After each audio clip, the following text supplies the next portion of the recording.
kullun amene billahi ve melaiketihi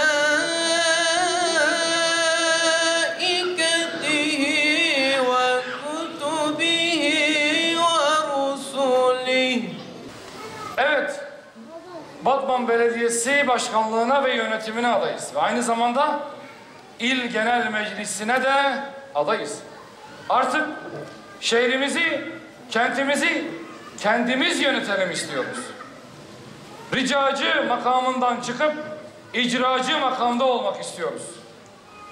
Milletimiz teveccüh ederse ve bu seçimi ipi önde göğüsleyerek kazanırsak inşallah birazdan sayacağım projelerimizi teker teker hayata geçireceğiz.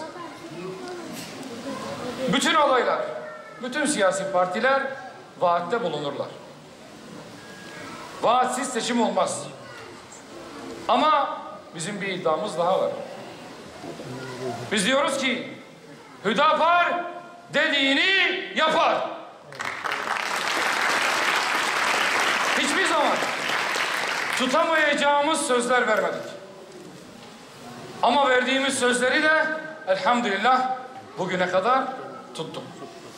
Milletimizin bizden yana elhamdülillah bir şüphesi yok.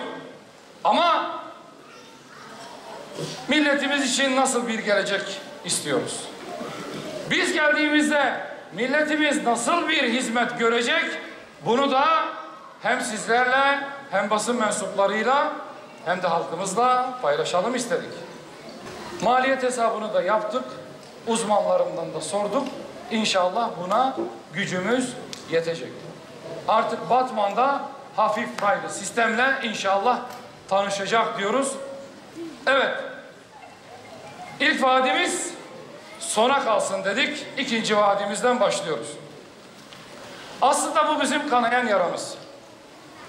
Kentsel dönüşüm bütün Türkiye'de öyle veya böyle yapıldı. Ama Batman'da henüz doğru düzgün bir kazma bile atılmadı. Kazma bile vurulmadı. Batman'ın her tarafı yaşanabilir olsun istiyoruz. Batman'ın her tarafı nefes alsın. Batman'ın bütün çocukları fırsat eşitliğine sahip olsun istiyoruz. 40 yıldır, 60 yıldır, 50 yıldır aynı binalarda yaşayan insanlarımız var. Bizim onlara da temiz, düzenli ve müreffeh bir ortam hazırlama borcumuz var. İnşallah bu borcu yerine getireceğiz ve bu imkan Hüdapar'la olacak. Fakat projeleri. Bizim bir önceliğimiz var. Her zaman için dar gelirliği, yoksulu ve yardımdan mahrum kalmış insanları desteklemeliyiz. Rabbimiz çünkü bize bunu emrediyor. Zenginiyle, yoksuluyla Batman bir bütün. Ama yoksulunu görmezden gelen, mahrumunu görmezden gelen, yetimini ve öksüzünü görmezden gelen bir anlayış bizim kitabımızda yok. Her şeyden ve herkesten önce yaşlılar, kendi bakımını kendi eliyle yapamayacak olanlar, maddi sıkıntı içerisinde olanlar için işte gördüğünüz gibi şefkat projelerimizi hayata geçireceğiz. Hem engelli vatandaşlarımız hem 65 yaş üstü hemşehrilerimiz için bu hizmetlerin tamamını ücretsiz yapacağız. Alkol ve uyuşturucu bağımlısı, madde bağımlısı gençlerimizin de rehabilite edilmesi için gerekli adımları atacağız. Tabiri caizse elimizi taşın altına koyacağız ve ıslah merkezlerini hayata geçireceğiz. Yalnız yaşayan kimsesiz yaşlıları tespit edecek ve onların yaşam standartlarını yükseltmek için elimizden geleni de inşallah yapacağız. 4. projemize geçelim. Artık teknoloji devrindeyiz. Belediyede de e-belediyecilik hizmetini inşallah hayata geçireceğiz. Bununla ister yönelim şikayette bulunmak isteyen olsun, borcunu ödemek, borcunu sorgulamak gibi işlemleri yapmak isteyenler ve bunun yanı sıra kültür, sanat, bilim, aklınıza gelecek belediye ile ilgili her türlü faaliyeti e-belediyecilik üzerinden kendi cep telefonundan insanlarımız görme fırsatına kavuşacak. Bir diğer projemize geçelim. Kreş. Bazı ailelerimiz var, anne baba birlikte çalışıyor. Ya da baba çalışsa da anne sosyal hayatın içerisinde, iktisadi hayatın içerisinde koşturuyor. Kadınlarımızın yükünü hafifletmek istiyoruz. İktisadi, ticari, kültürel, siyasi hangi alanda olursa olsun çalıştığında çocuklarını bırakacağı güvenli kreşler oluşturacağız. Bu bahsettiğim kreşler öyle bilindik, sıradan, sadece çocukların oyalandığı kreşler olmayacak. Hem dilini hem de dinini öğreteceğiz çocuklarımıza. Değerlerini onlara aşılayacağız. Manevi değerlerle yüklü, kim olduğunu bilen, kimliğinden haberdar ve okul öncesine birikimli, hem duygusal hem fiziksel olarak hazır olan çocuklar yetiştireceğiz. Ve bu sayede hem kadınlarımızın sosyal hayata katılımını arttıracağız, hem de çocukların güvenli bir şekilde kalacağı kreşler inşallah hayata geçireceğiz. Bir diğer projemize geçiyoruz. Emek Çarşısı. Yıllardır her gittiğimiz mahallede kadınlarımız kendi ürettiklerini satamamaktan şikayet ediyor. İlçeler de buna dahil. Ama biz büyük şehre artık yelken açmış olan Batman Belediyesi'nde yarım milyona yakın nüfusa sahip bu şehirde kadınlara özel emek çarşısı kuracağız. İnşallah imkanlar ölçüsünde ve her mahallede. Kadınlarımız el emeği ve göz nuru olan ürünlerini getirip bu pazarda satabilecekler. Ve bu pazar sadece ve sadece kadınların satış yapabileceği bir yer olacak. Bununla da yetinmeyeceğiz. Çarşı içerisinde belirlenmiş bir alanda el emeği, göz nuru ürünlerini üreten kadınların o ürünlerini belediye satın alacak ve bunu teşhir edecek. Satın almak isteyenlere de belediye aracılık edecek. Çok dilli hizmet anlayışı. Bugünlerde çok sıkça duyuyorsunuz.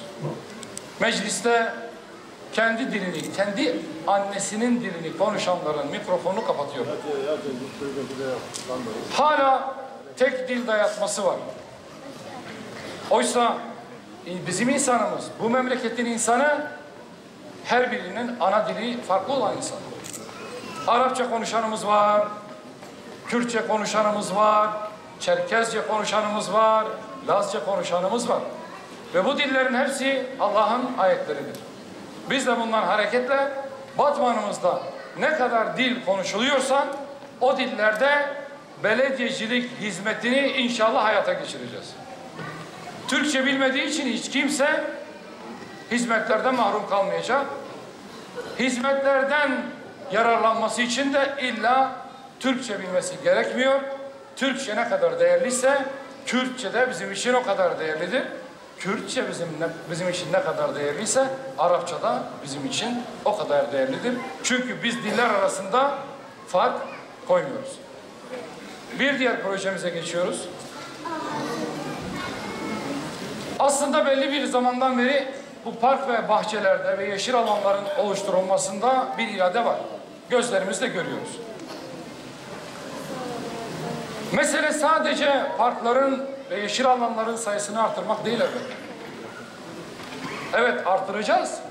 Ama bunların insanımızın kullanımına uygun hale gelmesi gerekiyor. Pek çok parkımız bugün maalesef gayrimeşru çetelerin, torbacıların meskeni haline gelmiş. Parkları imar eden belediye, bakımını üstlenen belediye ama orayı kullanan suç çeteleri, torbacılar. İnsanımız oraya gidemiyor. Niye? Çünkü güvenliğini belediye sağlamıyor. Parklarımızın da güvenliğini biz sağlayacağız. Bugün İstiklal Parkı'nı biliyorsunuz, yeni açıldı. İnsanlarımız o kadar nefes alacak bir yere muhtaç ki, o kadar hasret kalmış ki, hava güzel olsun, orası hınca hınç doluyor. İstiklal Parkı'nın alanını Batman Çayı boyunca hem suyun bu yakası hem suyun diğer yakası şeklinde inşallah genişleteceğiz. Buna gücümüz var, buna imkanımız var. İnşallah bu iradeyi de biz sergileyeceğiz. Ve parklarımızı güvenli parklar haline getireceğiz. Parklarımızı hem sosyal tesislerle donatacağız, hem insanlarımızın ibadet edebileceği cami ve mescitlerle buluşturacağız. İnsanımız gönül rahatlığıyla, çocuklarıyla, aileleriyle bu parklarda rahat rahat vakit geçirebilsinler istiyoruz. Diğer projemize geçiyoruz. Bunu merkezi hükümetten istemiştik. Yakın bir geçmişte bunun kanunu da çıktı. Ama biz sadece merkezi hükümetin yaptığı destekle yetinmiyoruz. Belediye olarak evlenmek isteyip de maddi imkansızlık sebebiyle evlenemeyen gençleri tespit edeceğiz. Bu gençlere maddi yardımda ve aynı yardımda bulunacağız ki yuvalar kurulsun, evler şenlensin ve gelecek nesil güven içerisinde büyüsün. Girişte bahsetmiştim. İmar düzenlemeleriyle mahallelerin yenilenmesi, yerinden dönüşüm. Ama bunun da başka bir ayağı var. Herkesin maddi durumu olmayabilir. Konut sahibi olmak isteyenler, sabit gelirliler ya da dar gelirliler o yükün altına giremeyebilirler. Biz kiracı sayısını minimum seviyeye düşürmek istiyoruz.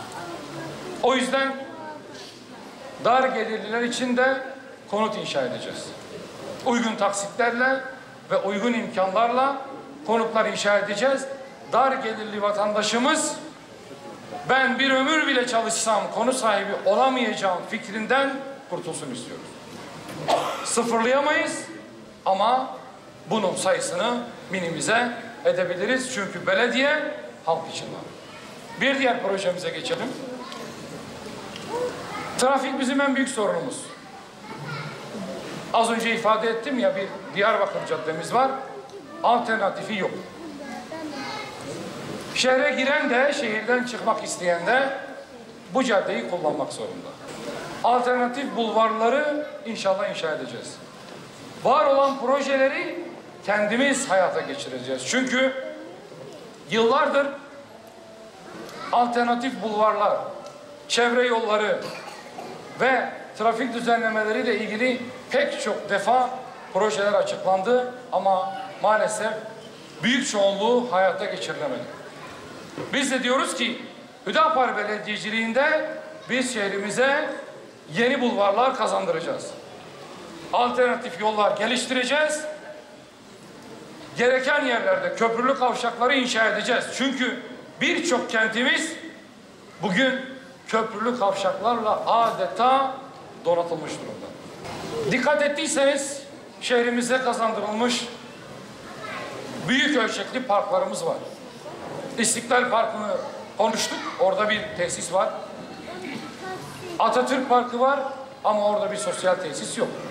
Kinem Parkı var. Orada bir sosyal tesis yok. Jiyan Park var.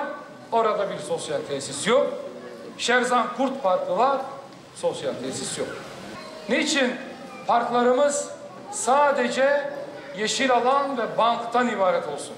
Sosyal tesisi de olsun. Çünkü sahibinin olduğunu da herkes bilsin ve o parklar sahibinin eliyle hemşerilerine hizmet etsin istiyoruz. İnşallah sosyal tesislerimizi de mümkün olan bütün parklarda inşa edip halkımızın hizmetine sunacağız. Diğer bir projemiz gelsin. Trafiği bizim rahatlatmamız gerekiyor. Az önceki projeyle bağlantılı ama biraz daha belki açmamız gerekiyor. Şehrin içinde belli başlı noktalarda alternatif yollar açmamız gerekiyor. İstimlak edilmesi gereken yerler varsa istimlak edeceğiz. Çünkü şehrin trafiği artık kaldırmıyor. Mesai başlangıcı ya da mesai sonlarına doğru sanırsınız ki Batman bir İstanbul, Batman bir Ankara. Bilirsiniz, orada yaşayanlar görmüştür. Mesai saatlerine yakın çıktığınız anda trafiğe yakalanıyorsunuz. 15 dakikalık yolu belki 45 dakikada bitiremiyorsunuz. Batman gibi büyük şehir olmamış, çok fazla çetrefilli ve geniş alana yayılmamış bir şehirde trafiğin yaşanması artık kabul edilebilecek bir durum değil. Sadece sinyalizasyon sistemine modern çözümler getirmek suretiyle bile trafiğin çok ciddi anlamda rahatlatılması mümkün. Ama buna ek olarak elbette alt geçitler ve üst geçitler de yapmak zorundayız. Yollarımızda trafiği engelleyen en önemli faktörlerden bir tanesi araç sayısının fazlalığı ama park yerlerinin bulunmayışı. Bütün araçlarımız adeta yolları işgal etmiş durumda. Çarşıya gittiğinizde aracınızı park edecek yeriniz yok. Peki çözüm ne? Geçmişte eğer işi kuralına göre yapmış olsalar her binanın altında otoparkın bulunma zorunluluğu var. Ama suistimallerle, ama ihmallerle otoparklar ticari alanlara dönüştürülmüş. Otoparklar için ayrılması gereken alanlar es geçilmiş. Batman'ın kent merkezinde bir tane otopark var. Çok katlı, onun haricinde yok. O halde ne yapmak gerekiyor? Otopark sayısını arttırmak gerekiyor. Batman'ın şu anda en büyük eksiği bu. Pek çok şehirde bilimsel, kültürel, sanatsal etkinlikler bu fuar merkezlerinde yapılıyor. Abdülhalim Kısrak, buyurunuz.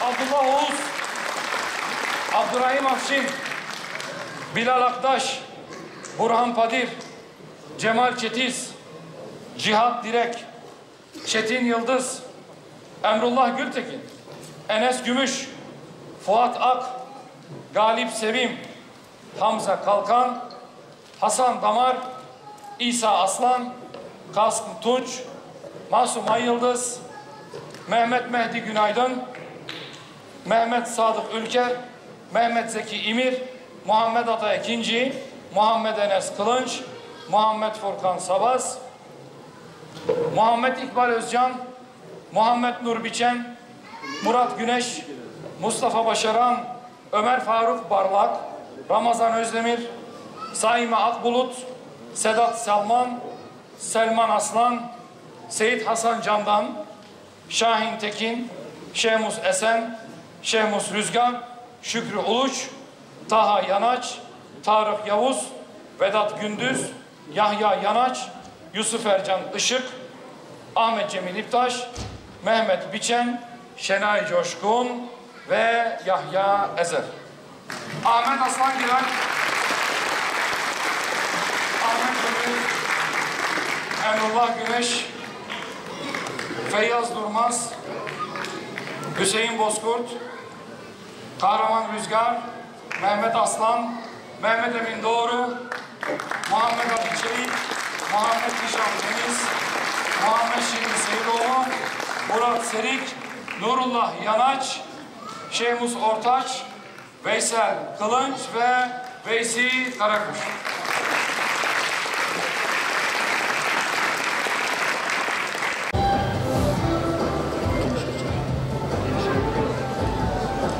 Kapıları açan Rabbimiz, biz senin adınla yola koyulduk. Fettah isminle bu yola çıktık. Allah'ım bu yolu bize aç. Uzattığımız elleri, çaldığımız kapıları, girmeye çalıştığımız gönüllerin üzerindeki zincirleri kır ya Rabbi. Allah'ım adaleti hakim kılmak, ismini yüceltmek, kardeşlik tohumlarını ekmek için çıktığımız bu yolda sen bütün sıkıntılarımızı gider, işlerimizi kolaylaştır, sözlerimizi anlaşılır kıl.